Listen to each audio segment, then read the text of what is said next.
밤사이 인터넷에 화제가 된 뉴스를 살펴보는 실시간 이뉴스입니다.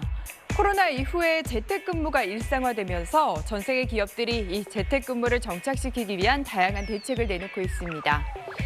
구글은 매주 화요일에 노테크 나이트를 운영하고 있는데요. 직원들에게 화요일 저녁부터 다음 날 아침까지 스마트폰이나 컴퓨터 같은 전자기기를 사용하지 않도록 한 겁니다. 이 시간 동안 직원들은 부담 없이 가족과 시간을 보내거나 취미 생활을 즐길 수 있습니다. 재택근무 장기화로 일과 휴식의 경계가 모호해지자 직원 복지 차원에서 마련한 제도입니다. 또 일본에선 저녁 8시 30분이 되면 재택근무용 노트북이 자동으로 강제 종료되도록 설정한 회사가 있는가 하면 근무 시간 이후 PC를 켜면 화면에 경고 알람이 뜨도록 한 업체도 있습니다. 세계 최대 음원 서비스 업체 스포티파이는 어느 나라, 어느 도시에서든 원격으로 일할 수 있게 하겠다고 밝혔습니다. 지난해부터 군대에서도 병사들이 일과 시간 이후에 휴대전화를 사용할 수 있게 됐는데요. 이후 병사들의 탈영이나 자살이 크게 줄었다는 기사에 관심이 높았습니다. 일과가 끝난 병사들이 휴대전화로 인터넷 강의를 듣거나 여자친구와 영상통화를 하는 건 어느새 익숙한 풍경이 됐습니다.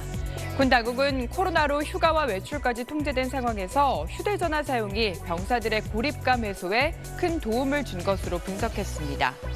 해마다 늘던 병사들의 극단적 선택은 지난해 15건으로 전년보다 44% 감소했고 탈영도 30% 가까이 줄었다고 합니다. 전반적인 스트레스가 감소하다 보니 사고도 줄어들었다는 겁니다.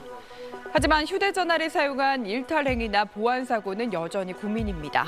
군 당국은 보안 체계와 처벌 규정을 강화해 부작용을 최소화할 계획이라고 기사는 전했습니다.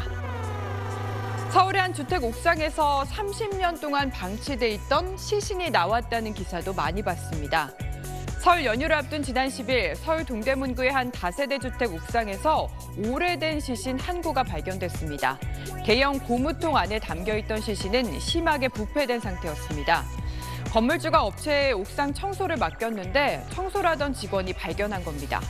당시 직원은 천에 쌓여있는 물체에서 심한 악취가 나는데 아무래도 시신인 것 같다고 경찰에 신고했습니다. 경찰은 시신이 30년 전 사망한 건물주의 할머니인 것으로 추정하고 있는데요. 건물주 아버지 역시 치매를 앓고 있어 진술이 오락가락하긴 하지만 자신이 어머니의 시신을 보관하고 있었다고 진술한 걸로 알려졌습니다. 경찰은 시신의 정확한 신원과 사망 시점 등을 확인하기 위해 국립과학수사연구원에 부검을 의뢰했습니다. 경찰 관계자는 사망 시점에 따라 사체 유기 혐의를 적용할지 여부를 검토하겠다고 설명했습니다. 2월 16일 화요일 오늘 일정을 살펴보는 미리 보는 오늘입니다. 일본군 위안부 피해자 이용수 할머니가 위안부 문제를 국제사법재판소에 넘길 것을 정부에 촉구하는 취지의 기자회견을 엽니다. 위안부 문제를 국제법에 따라 피해자 중심으로 해결할 것을 촉구하고 미래지향적인 한일 관계를 위한 국민의 지지를 호소할 예정입니다. 내일은 미국 하버드 대학생들이 여는 온라인 세미나에서 위안부 피해에 대해 증언합니다. 이번 세미나는 위안부 피해자는 매춘부라고 주장한 하버드대 램지어 교수의 주장을 규탄하고 반박하는 차원에서 기획됐습니다. 오늘부터 소상공인 버팀목 자금에 방문 신청이 일시적으로 허용됩니다. 중소벤처기업부는 오늘부터 26일까지 열흘 동안 소상공인 버팀목 자금에 예약 후 방문 신청을 받는다고 밝혔습니다. 온라인으로 본인 인증이 불가능하거나 대리인을 통해 지원금 수령을 희망하는 사람은 현장 접수처를 방문해 신청할 수 있습니다. 다만 버팀목 자금 홈페이지나 콜센터를 통해 방문 일시 등을 미리 예약하셔야 합니다. 환경부가 노후 경유차 등에 조기 폐차와 매연 저감 장치를 부착을 지원하는 2021년 운행차 배출가스 저감 사업을 오늘부터 신청받습니다.